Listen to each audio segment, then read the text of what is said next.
In this episode of Extra Duty, we're going to be working with dogs, but not the dogs you're thinking of.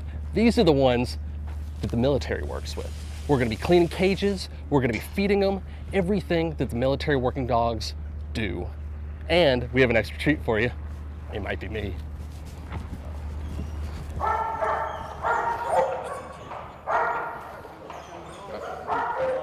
Hey, what's going on? How's it going, Sergeant? It's doing pretty good. I'm excited to be working with you guys today. Yeah, absolutely. We're excited to have you. We got a lot in store for you, Sergeant. Fantastic. What are we going to be doing today? Today we're going to be doing a little bit of detection training out of the motor pool with some semi-trucks.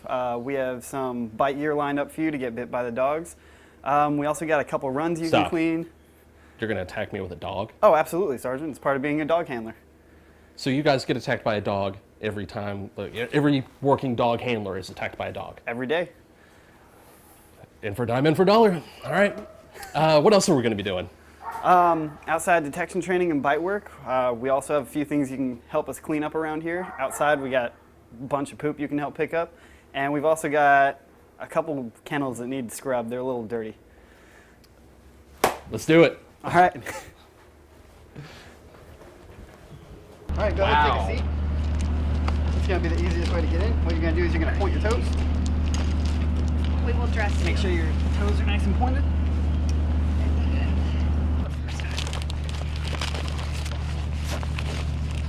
This feels like those sumo suits that you can get back in the States. Go ahead and stand up, Sergeant.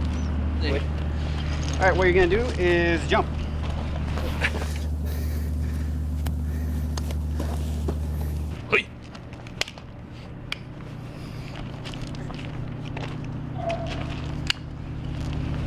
So I'm supposed to run away from the dog in this? Yeah.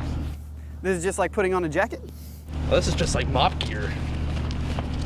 Yeah, it feels really good when it's hot outside. Oh, I'm sure. Good PT. Did you ever watch A Christmas Story?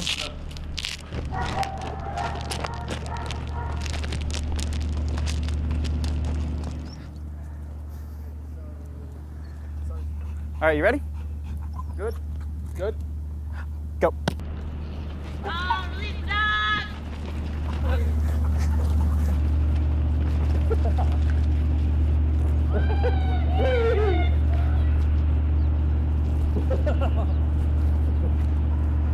Go ahead. Hey, home, release the dog! There it goes. There are. Nope, nope. Hold, release my dog! Yes.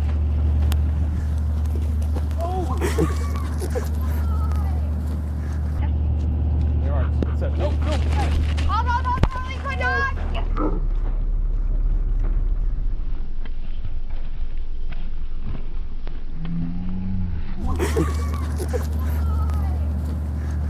So how you feeling right now? Tired. I run a lot, but the second that adrenaline hits you, you got a dog coming at you. It's got my heart thumping. Oh yeah, absolutely. It's a workout. You don't realize it right when it's happening, but I'll tell you what, as soon as that dog comes off, you know that you're tired.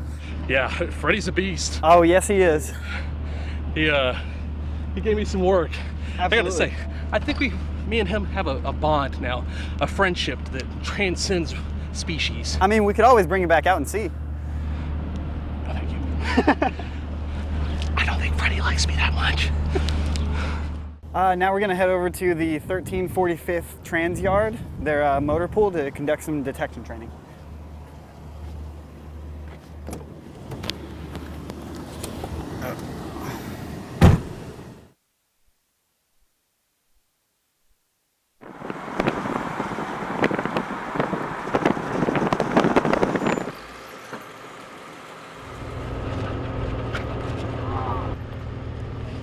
What's that? What's this? See? So what are we gonna be doing now? Now we're gonna move into our detection training. In this case, we're gonna be planning different training aids that the dogs are trained to sniff and then give a response Training to aids their like handler. chew toys?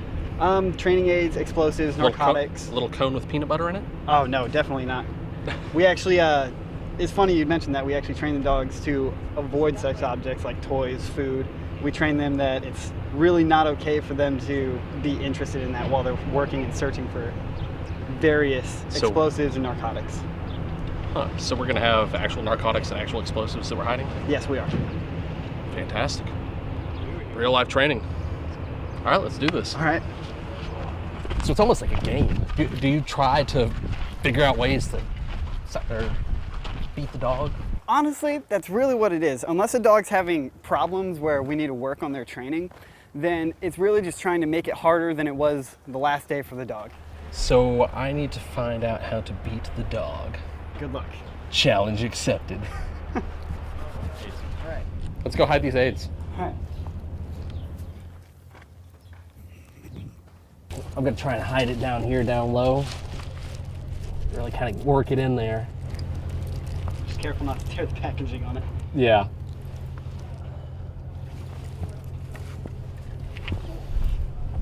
Let's see if I can beat the dog.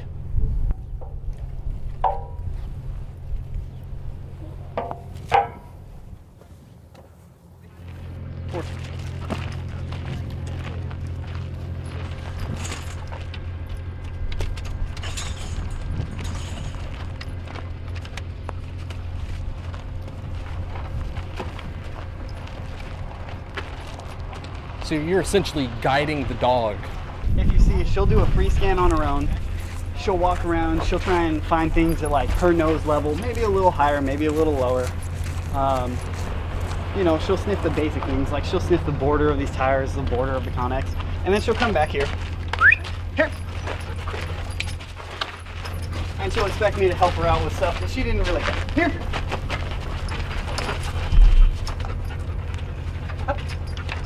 So you're here for guidance, and you're saying that these dogs have a great batting average. Yeah, they have to have a really good find rate. On average, it's about 95%. Oh wow! I think I'm doing pretty good right now. She's kind of nearby and hasn't really figured out my spot yet. It's getting close. I'm feeling all right. I think I got a pretty good shot to. She's right by it right now. She's right by it. Uh-oh. What's the signal? Oh, as soon as she started sniffing, I could tell that she was on your odor. Oh yeah, I see. Oh, she wins. So she gets the treat. I lose. Well, today, Sullivan 0, dogs 2. So what about you? Where are you going? I'm gonna see if I can't go over here to these vehicles and see if I can catch one of them on one of these vehicles. All right, let's go.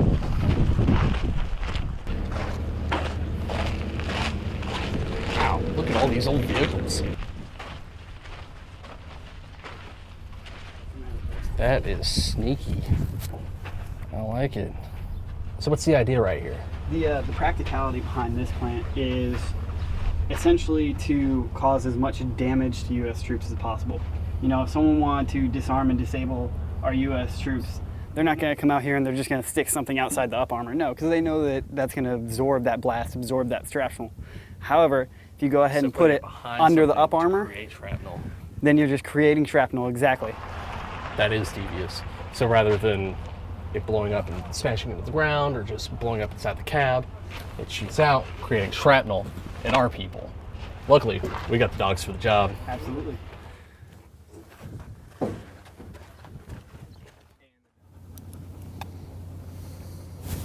Dan. 40. The reason that we're hanging back right now is because I don't want to be too close. I don't want to mess anything up. I want them to go through as fast as they actually go through when they're trying to find these aids. The last time when Diana beat me on that challenge, Right, come. we were kind of in the way. Now they're going through breakneck speed. They are finding the stuff right now. Hup. Good. Hup. Good. Right now what I'm trying to do, I can see that she's got a change of behavior about her in which she's trying to pinpoint it. So I'm trying to give her the best opportunity by herself to pinpoint it just so I don't put myself in harm's way.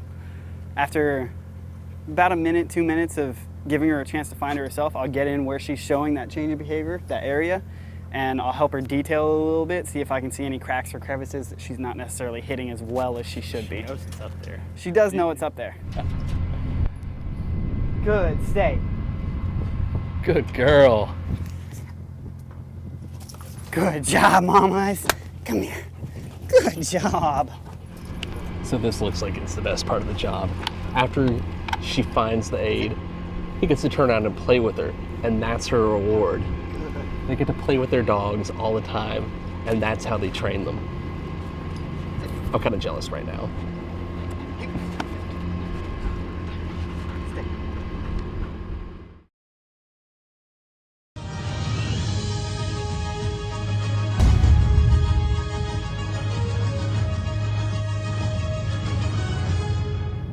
Now we're gonna move into spraying it down, making sure there's no dirt, no hair, no debris that's inside the kennels, whether it be feces, urine. After we spray it down, we're gonna go ahead and take scrub brushes and an approved disinfectant from the veterinarian, and we're going to scrub it down.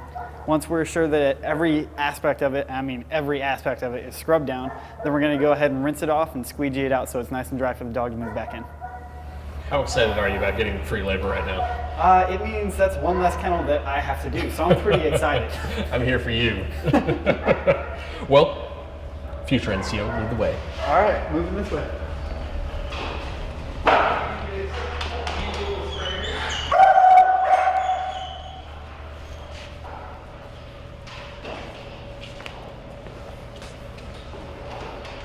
So now what you're going to do, starting outside, you're going to spray down everything from this wall to this wall. Outside, top, bottom, walls, everything except the ceiling pretty much. Anywhere you see dirt, dust, hair, feces, urine, even where you don't see it, you're going to spray down.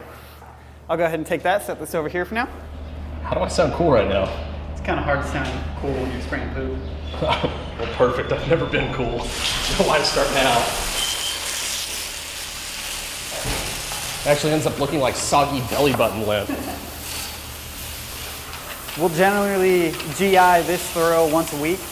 It's essentially to make sure that the dogs aren't getting sick, aren't getting any illnesses, make sure that they have a clean and sterile environment to live in. I'm a little bit surprised to find myself in a cage. Nice and thorough. Well, if I'm going to do free labor, I might as well do it correctly. Might as well. But you get proficient at it, you get good at it, you start to look for key areas that are normally dirty. What's the next part? All right, the next part, we're gonna go ahead and take this hose.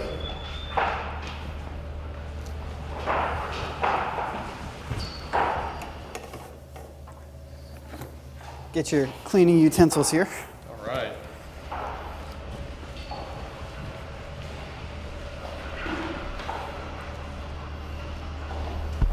Our disinfectant.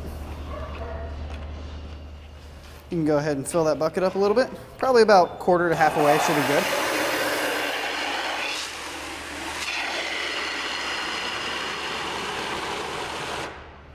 That should be good for this. All right. Now, everywhere that you sprayed, you're gonna scrub.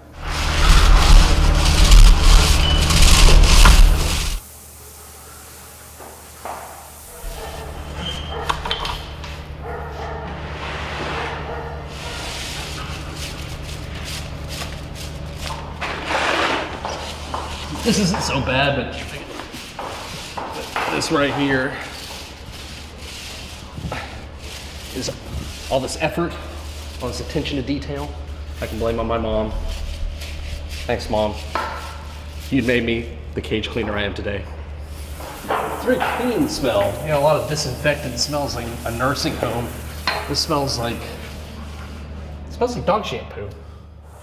You're good. You really only need to go up to about the tile, just to where the dog can jump up.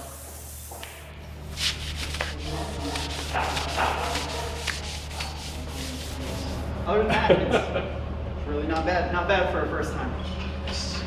So yeah, now we're gonna go ahead and grab the hose and spray it all down. So spraying it down is one of the more important parts about GIing the kennels. If you leave any of that soapiness or that residue, then when the dog sits down or lays down in it, it can cause an illness which is called scrotal dermatitis. This is actually kind of relaxing. It's very woo-saw to sit here and clean all this down. This is by far the most important part when it comes to GEIing the kennels. The simple reason is you want to make sure you get physically as much water off the ground as possible. If any mass amounts of water are left on the ground, then it can lead to dogs' fur getting wet. It can lead to clumping and what are called hot spots, where the fur will actually start falling off and they'll get skin diseases. It can lead again to scrotal dermatitis. It can also make their pads on the bottom of their feet get irritated. They can rub them raw, and that's a really bad one just because it takes the dogs out for about a week to heal. I hear you, buddy. I hear you, buddy. You could do it better than I could, but I'm trying.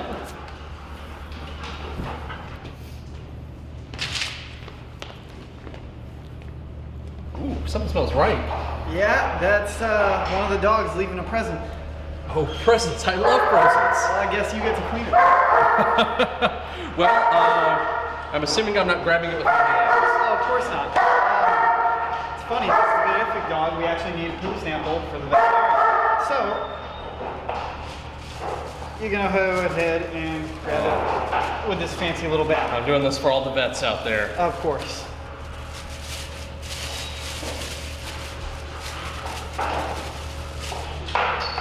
Alright, so what you want to do, push that closed and put the bar back in. Okay. Just in case now he can't get out. I'm glad he didn't bum rush me. Well, thank you, Augie, for your gift. Yeah. I almost missed Christmas coming on this tour. Luckily, Augie was there in a pinch to give me a present. Once you get as much as possible, just fold it over on itself and tie it up. Oh, awesome.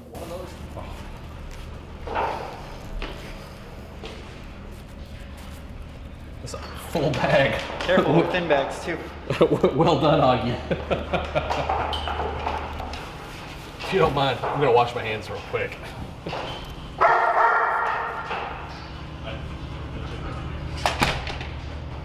What's next on the agenda? Well, next we have our last end of day checklist that we need to do, and the first thing on that would be feeding. Oh, perfect. He just got empty. Let's fill him back up again. All right. Wait. So, first thing we're gonna do is we're gonna grab our pans here. Alrighty. You're gonna set them right over there on that. I can do that. Make sure you have 6 pans because we have 6 dogs we need to feed. 1, 2, 3, 4, 5, 6, 6. So now we're gonna prep the food. Right here we have our feed chart, which is each dog, how much food they get in the AM and PM. Then we track how much food they've eaten that day.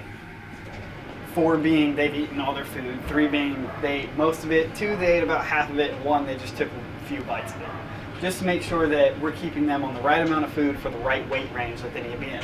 And lastly, all the way over here, we have what medications they're on. So Ogie, right here, is on 7 milliliters of a lactulose solution. Oh, Augie, the one that I just cleaned up after. Exactly. This helps him poop. I can tell. So, first thing you're going to do, there should be 2 scoops in there. Yes. There should be a smaller one and a larger one. All right. The smaller one is a half cup, the larger one is 1 cup.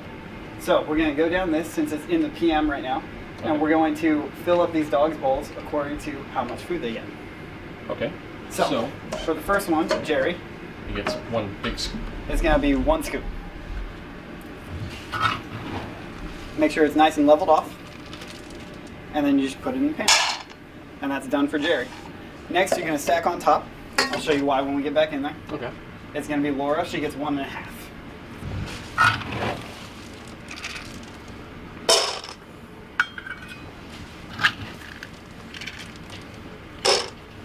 Next is Diana.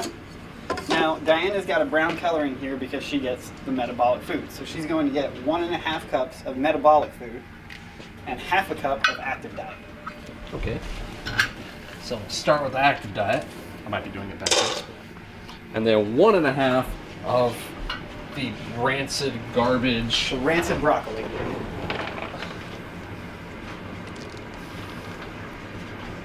Don't worry, the smell will be on your hands when you leave. So I won't be able to get rid of this smell for the rest of the day. Not for the rest of the day. I imagine you guys go through a lot of soap after feeding time. We definitely go through a lot of soap. Awesome. Now we've got all our food pans. We're going to stack this one on top, but don't forget this is Ogie. Yes. Freddie can't get Ogie's medication. So what you're going to do is I'm going to have you carry those 3. Okay. I'm going to carry these 3, and we're going to walk right back here to the kennels. Sounds good.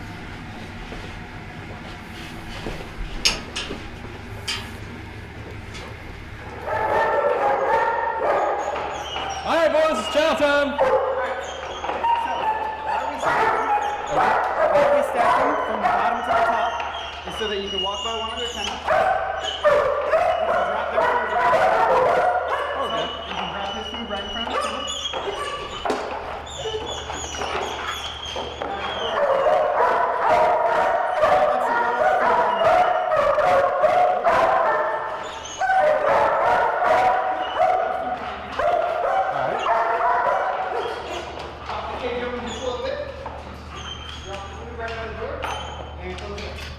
We're going to go all the way down one.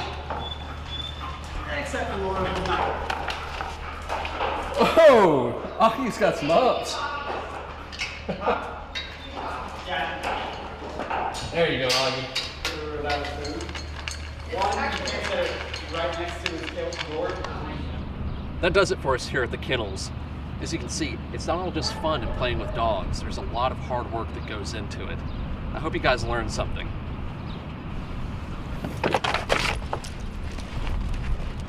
Thanks for watching.